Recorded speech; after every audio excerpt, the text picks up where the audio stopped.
We know that for the people who are most affected by the attacks and the conflict that's followed, time moves differently. Immediately before this, I met with the families of hostages being held in Gaza and with hostages who've been released. Several of those families I've now met multiple times.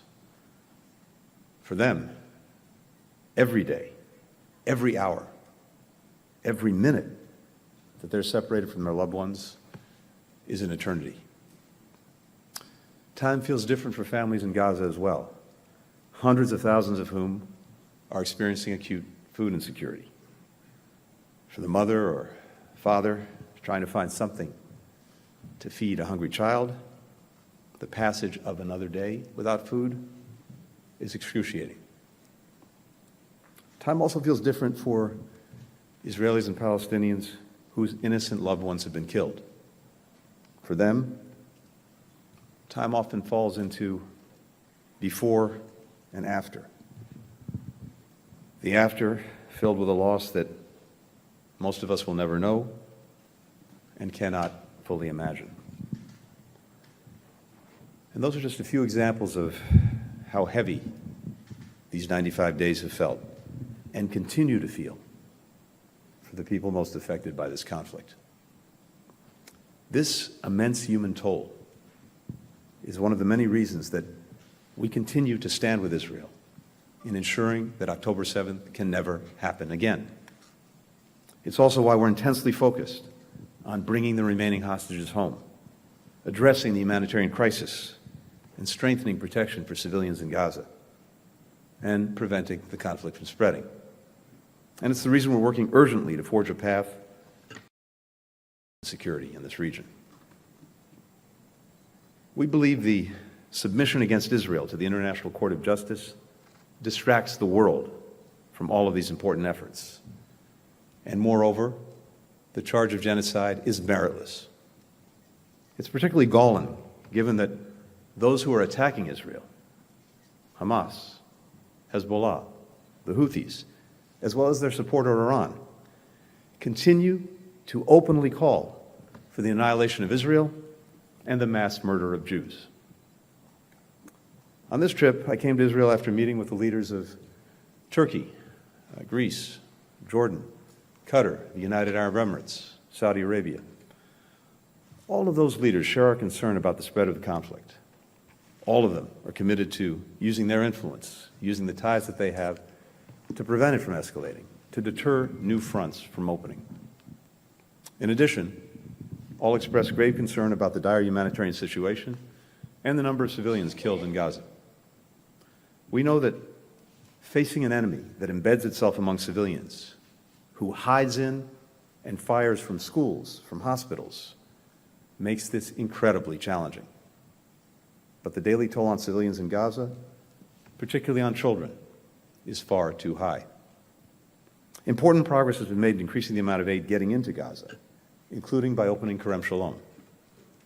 Nonetheless, 90% of Gaza's population continues to face acute food insecurity, according to the United Nations.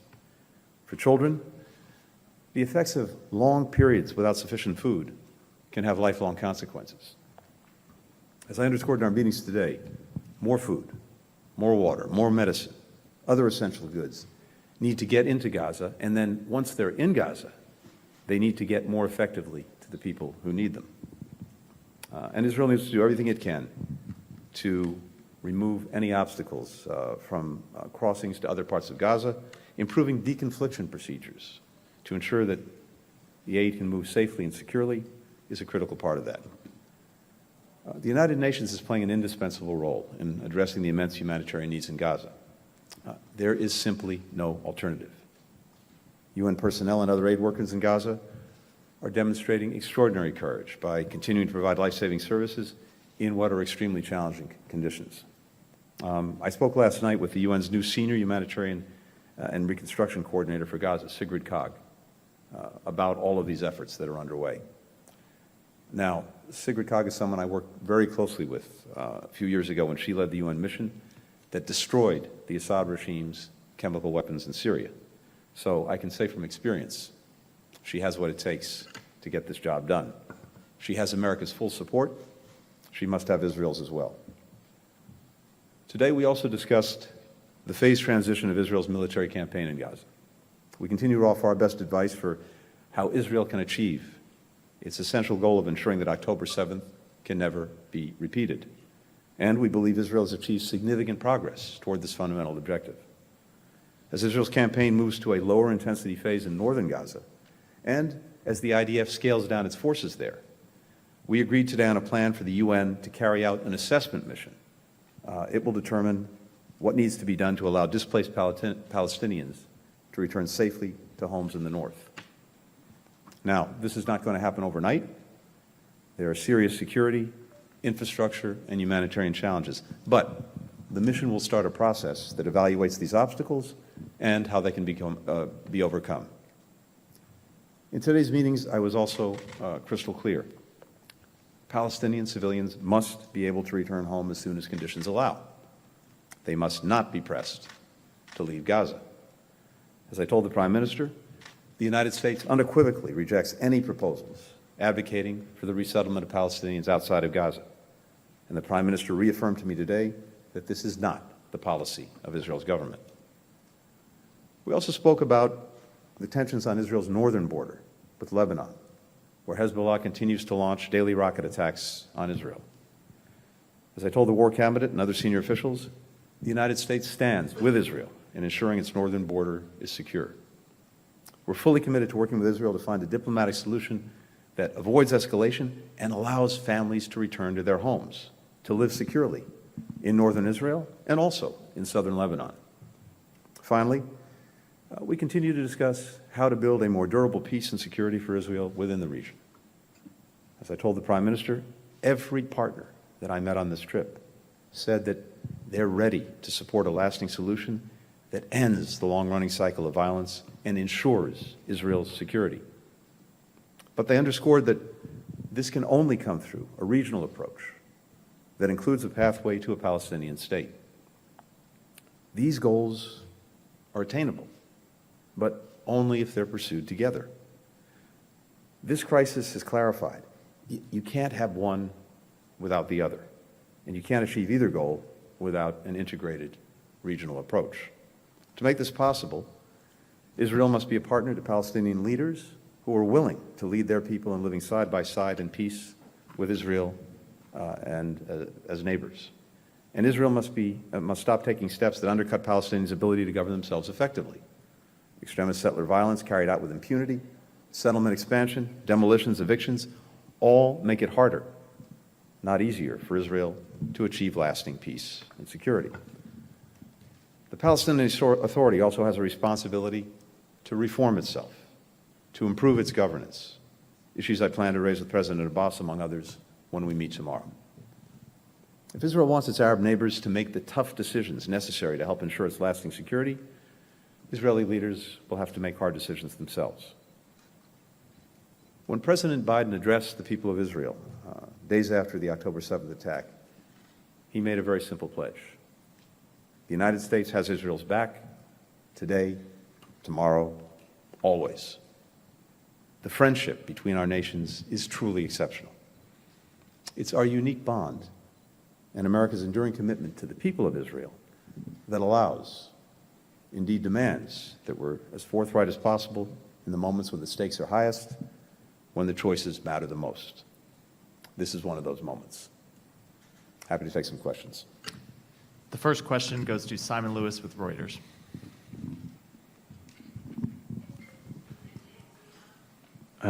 Thank you. Mr. Secretary, the future of the Gaza Strip has been a theme of your trip while you've been visiting regional countries. I wonder today, were you able to make any progress on closing the gap between Arab leaders and Israel on specific security, reconstruction, and governance arrangements for Gaza? And you talked before leaving Saudi Arabia yesterday about the need for a practical pathway to a Palestinian state as part of any efforts towards regional integration. And obviously that's come up today in your meetings with the cabinet. Has Prime Minister Netanyahu changed his mind? Is he still opposed to the creation of a separate Palestinian state, or have you managed to convince him or get any guarantees that this is something that can happen? So one of the things that I heard very clearly on this trip, and these two questions are actually joined, is many countries in the region are really prepared to invest in a number of ways, to invest when the conflict in Gaza is over, in its reconstruction, in its security, supporting Palestinians in their governance. But it is essential to them that there also be a clear pathway to the realization of Palestinian political rights and a Palestinian state. And I think the view that they've expressed is that critical to ending once and for all a cycle of violence that is only going to repeat itself at some point in the future is through the realization of Palestinian political rights. That was a very clear message that I heard everywhere I went, just as I heard again a commitment not only to be engaged in the future of Gaza, but also to take the steps necessary, make the commitments necessary, provide the assurances necessary to give Israel confidence in its security. And that's something that's new in recent years and very powerful, which is the willingness, the commitment of many neighboring countries, not only to live with Israel in peace, but also genuinely to have a region that's more integrated, in which everyone can feel secure, including Israel. So there's I think also here, a potentially powerful opportunity for the future. Now, very difficult to get there, hard to get there, hard decisions, hard choices need to be made in order to get there. But you can see that possibility. I'm not going to speak for the Prime Minister or anyone in the Israeli government about their views. I can just share our own and also share a little bit of what I heard from countries in the region. For the next question, Suleiman Masada with Khan News. Thank you, Mr. Secretary, for taking questions. I'll do it very fast. The Israeli government is still refusing to transfer the PA's money, and the Minister of Finance, Smotrich, said yesterday there are 2 million Nazis in Gaza, and I won't give money to Nazis just like the U.S. won't give money to Al-Qaeda. I would like to have your comment on that. And the second question is, the cabinet said, the war cabinet said that they are refusing to let Gazans go back to North Gaza. For now, is that something that you agreed on with your Israeli counterparts? Yeah. Thank you very much. So, first, with regard to the Palestinian Authority revenues, these are their revenues. They should have them.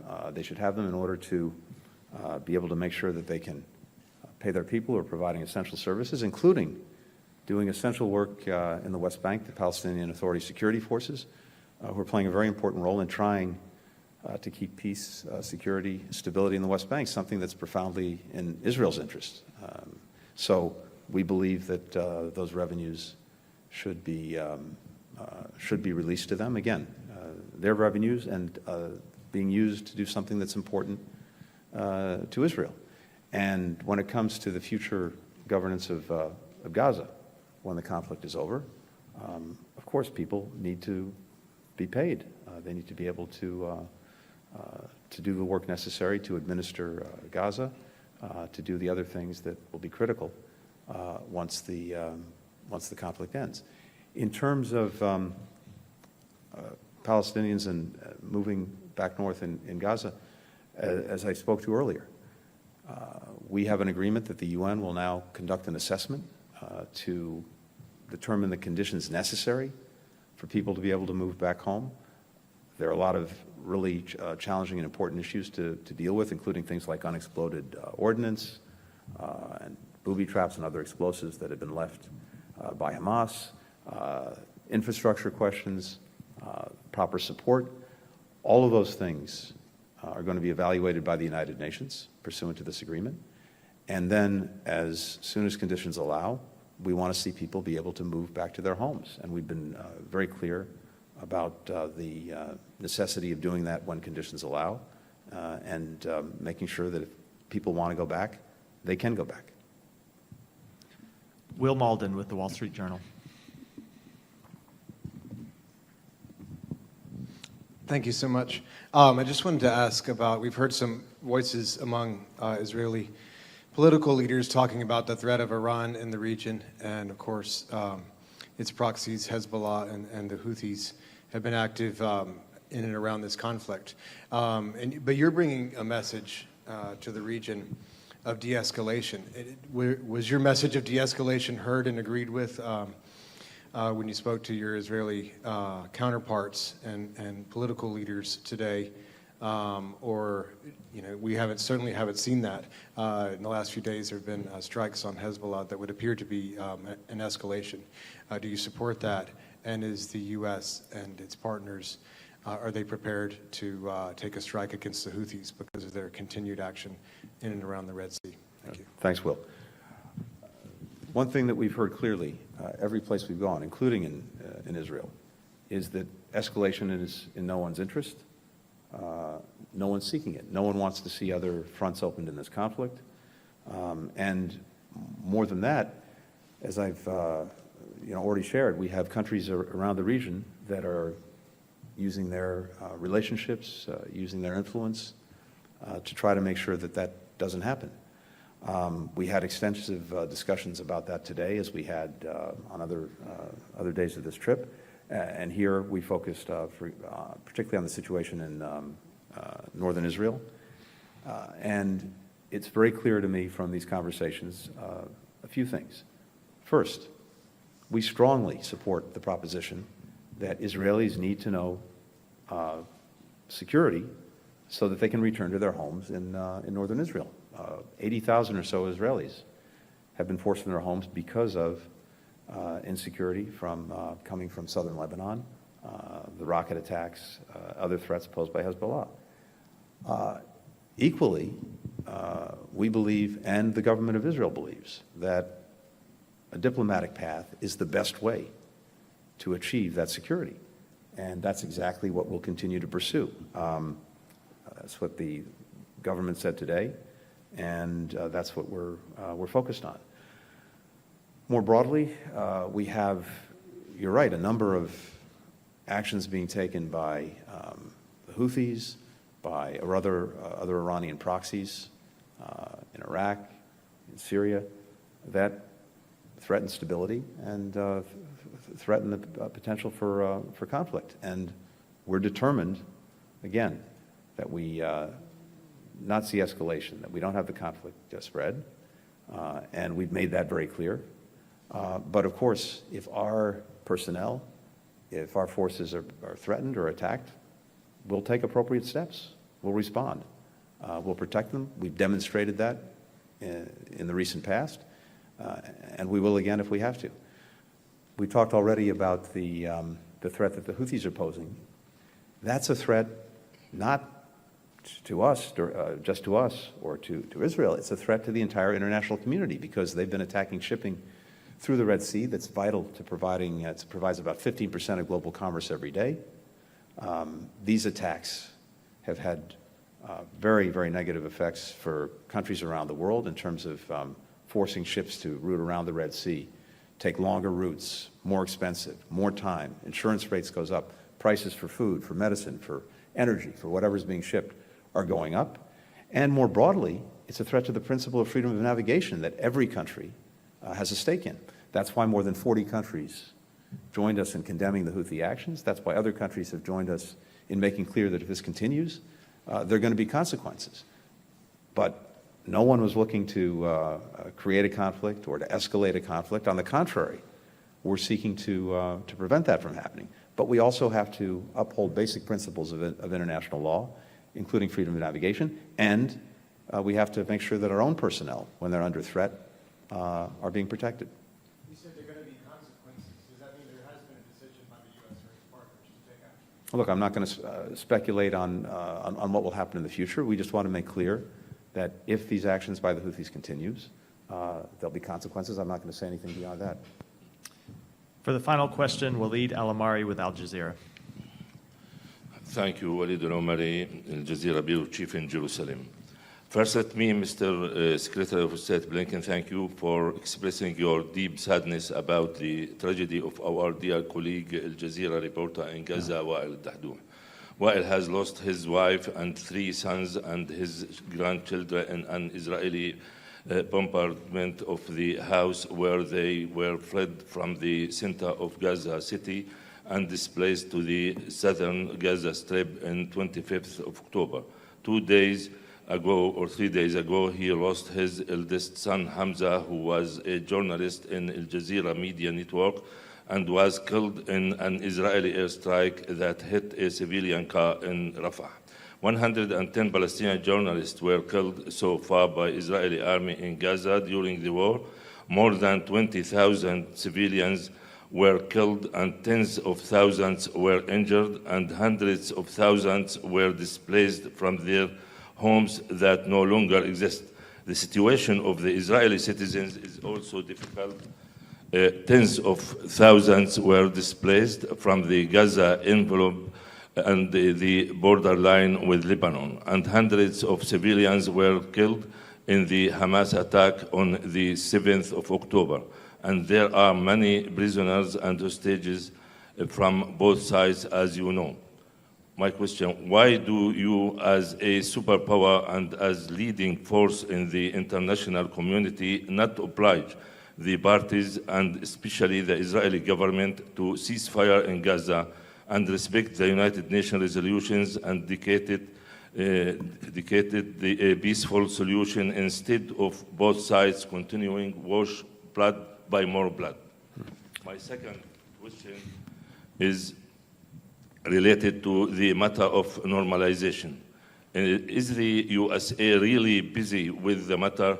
And do you think, Mr. Blinken, that the option exists, or is it just an attempt to escape from the solution of the Palestinian question and tempting Netanyahu, Prime Minister of Israel, to agree with the American position in order to change his extreme government? And what's about the rule of the 4 Arab nations or countries, as you mentioned before, in Gaza? It's just to contribute for the reconstruction, or they have political rule there? Thank you. Thank you. Let me just say again at the outset, the losses that your colleague suffered are unimaginable. And I have deep condolences for what he has suffered. I, again, can't even begin to fully imagine what he's gone through. And as I said again the other day, to the journalists who've lost their lives or been injured in Gaza, we feel very strongly for them as well. And the essential work that they do is more vital than ever. We want this war to end as soon as possible. There's been far too much loss of life, far too much suffering. But it's vital that Israel achieve its very legitimate objectives of ensuring that October 7th can never happen again. We believe they've made considerable progress toward that goal. At the same time, I think it's very important to remember that everyone has choices to make, and that includes Hamas. Hamas could have ended this on October 8th by not hiding behind civilians, by putting down its weapons, by surrendering, by releasing the hostages. None of the suffering would have happened if Hamas did what it did on October 7th, and had it made different decisions thereafter. So it's very important to keep that in perspective. And again, this could end tomorrow if Hamas makes those decisions. we will continue, as we've done, to give the Israelis our best advice about conducting this war in a manner that achieves the objective of making sure that October 7th can't be repeated, does better by protecting civilians, and making sure that people get the assistance that they need. With regard to normalization, there is, I think, a clear interest in pursuing that. Integration of the region is something that virtually all of the countries that I visited on this trip want to advance, want to pursue. Some of them have already taken vital steps to do that. Others, I think, are interested in doing the same. But it's equally clear that that's not in substitute for or at the expense of a political horizon for the Palestinians and ultimately a Palestinian state. On the contrary, that piece has to be a part of any integration efforts, any normalization efforts. That was also very clear in my conversations during the course of this trip, including in Saudi Arabia. Thank you.